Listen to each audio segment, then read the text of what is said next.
I'm Archana, this is Vasisht, and this is our son Vivan. He's studying in the first year of the MPC stream.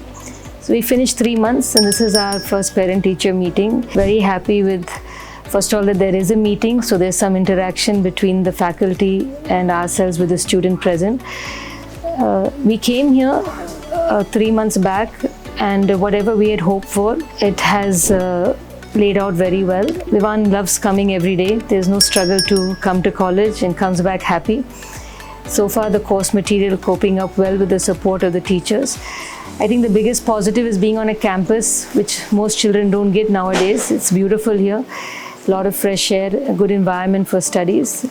The bus team is very good, nice comfortable journey back and forth, and of course he loves the lunches, which is a big positive. So looking forward to seeing how far he can go to achieve his dreams, and as long as he stays happy and healthy on that journey, we are happy as parents. I think Vivan is a self-driven student, so he's learned that he has to set his own time schedule, and he is working hard every day, which wasn't always there.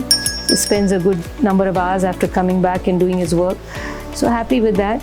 I think the professors are pushing them to give their best. They've seen his potential and think he can do well. So that's good.